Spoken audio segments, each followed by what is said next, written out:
the Sumpter Gold Dredge. This is what began as Fort Sumpter,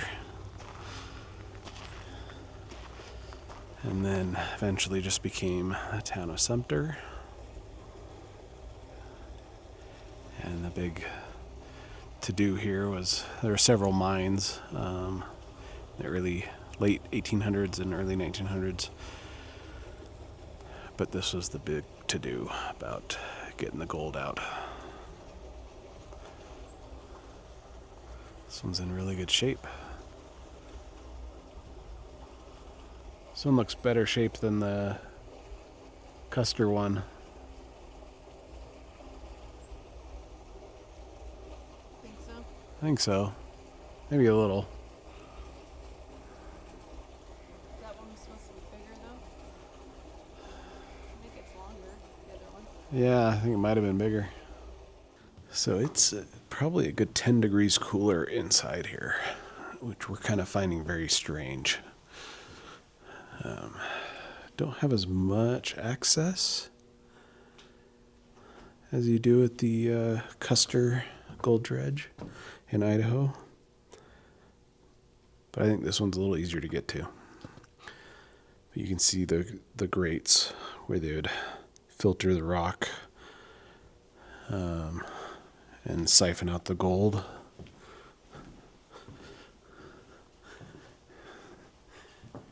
And up there is where, so the buckets are down on that end, pulling up the material and working it through the system, down through the sluices, and then pushed out the back into piles.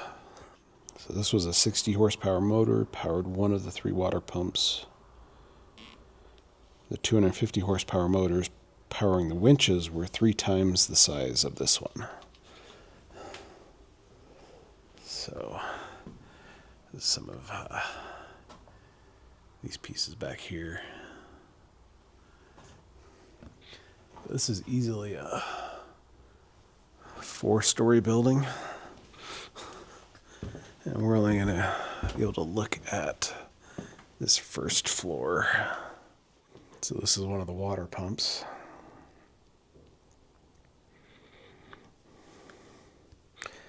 So one pump washed the dirt, another pump sent water to separate the gold from the dirt, and then the last one was to wash the waste out of the dredge. 3,000 gallons per minute altogether. That's one of the things that they use mercury It's on that third to get the gold out. So the riffles are the wooden slats. And that pushed the slurry to the trommel through the sluice boxes. The heavier gold settled into the riffles. And everything else got washed through the system. So the trommel, which is this steel here, looks like. It's like a washing machine, so it would spin and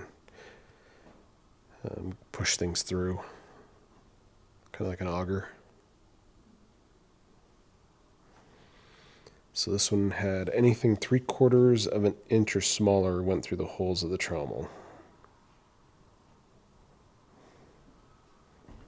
And the one in Sumpter, or not Sumpter, the one in Custer, you could swap out the plates. Mm-hmm. So it'd have different sizes of holes. This one seems to only have the one, 3/4 of an inch. Yeah, so mercury, here's on this side. Mercury was used to separate the gold from the black sand, which is all the other heavy material that came in with that sifted to the bottom with the gold. And everything was poured into an amalgam barrel. Paddles lined with mercury, turned inside. Gold bonds with mercury and stuck to the paddles while the black sand came out the bottom. Interesting. And incredibly dangerous. Engines here, you can see the belt. Here, how thick that belt is. It's going up. There, and then back down. These belts and gears were used to pull up the buckets that you'll see out here. You can see those buckets going up.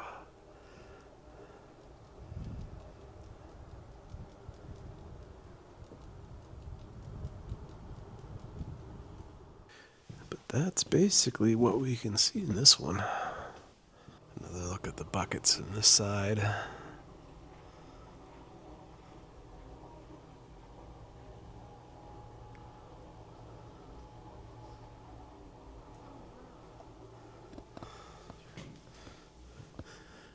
And then this is one of the steam engines. So water was used to separate the gold from the soil. Freezing temperatures froze the water and risked forcing the dredge to shut down. So the boiler was used to bring heat to the water lines and metal machinery.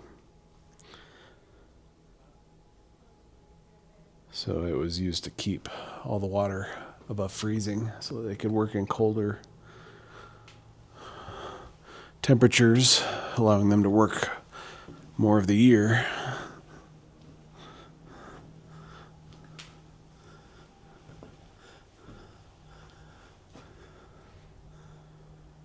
But that's about it on this one. That's a short little tour. I'll come out this way and we'll see where it's covered, but you can see where the exit for all the non-gold material was pushed out. So I'd push it along there and spill it into piles along the riverbank. And I'll probably just show an image of the map. You can see where they did it all on the map so easily. Mm-hmm.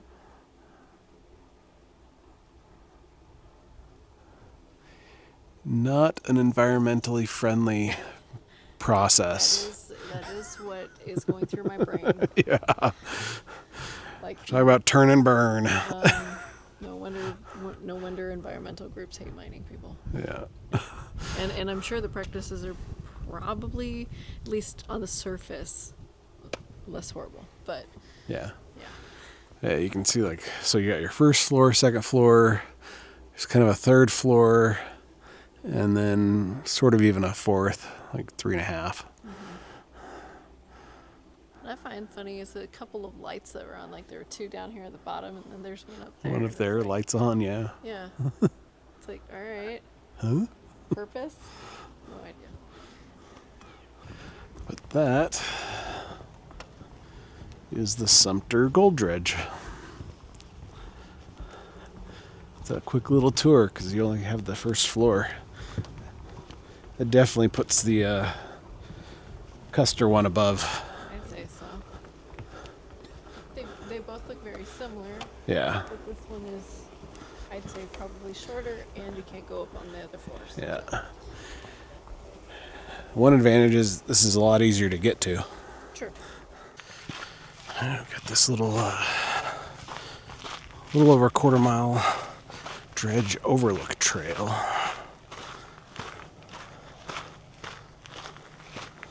We're gonna see what the deal is.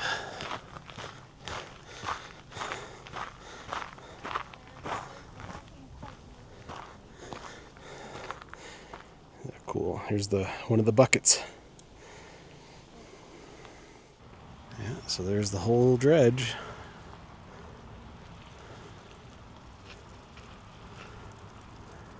It's a pretty area. Working dredge. Let's go with this sign here. Dredge is a huge, simple machine for mining an ancient riverbed for gold. Expensive, I'm not surprised. Imagine building this out here. Powerful improvement on a shovel and a rock box. Yep, rocker box. So they used to call the dredge a goose, The dredge is fed at the front end, digests the soil inside the dredge, keeping the gold it collects, then expels the excess soil out the back. Yep.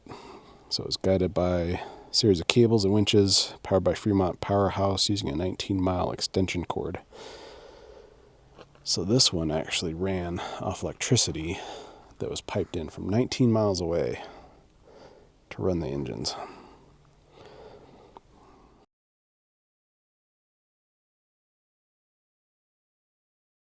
So the buckets would get lowered by those cables down under the water to the bottom of the river, and then it would move forward and scoop that material up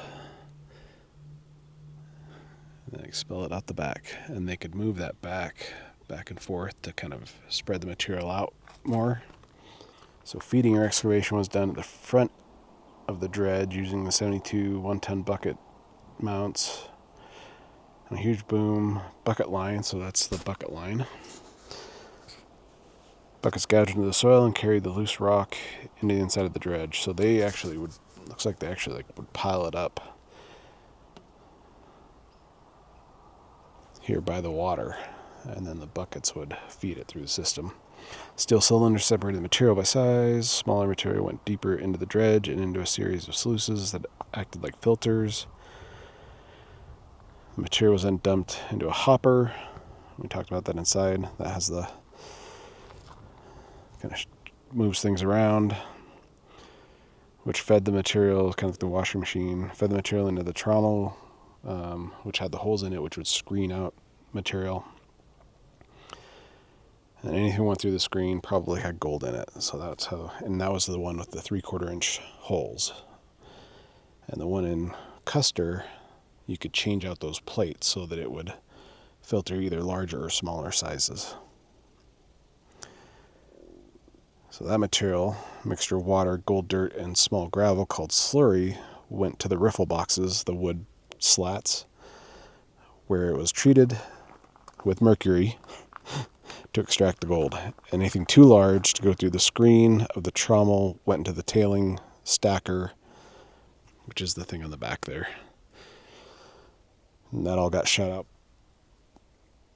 The back of the dredge is tailings, the term for that. So interesting. So from a historical perspective, the town of Sumpter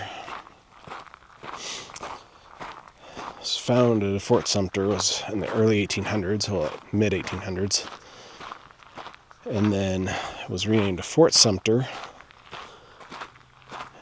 And then in 1898 is when the boom hit. So over the next 5 years, the population would go from 300 people to over 4,000. That was the peak of the mining here in Sumpter. And then over the next 4 years, the mining would dry up and the population would reduce to about the same point it was in 1898. So by 1907, and over the course of less than 10 years, 9 years, Sumpter would go from 300 to 4,000 people and then back to 300-ish in just 9 years. And then everyone would have moved on to another spot to look for gold in the new hot spot. Yeah, so that's going to about do it for us at the Fort Sumpter Gold Dredge, or the Sumpter Gold Dredge. We're probably going to head over and check out the museum, see what that has going on. And yeah, pretty cool. Not as cool as the Custer one. There's a lot more like detailed information. There's a lot of things you could see, a lot more of the equipment. Went up and down stairs, like a lot more involved. Had tour guides, the whole thing. You kind of have a tour guide here if you want one, but there's really only so much you can see. So still pretty cool. Still in pretty good shape on the outside, at least.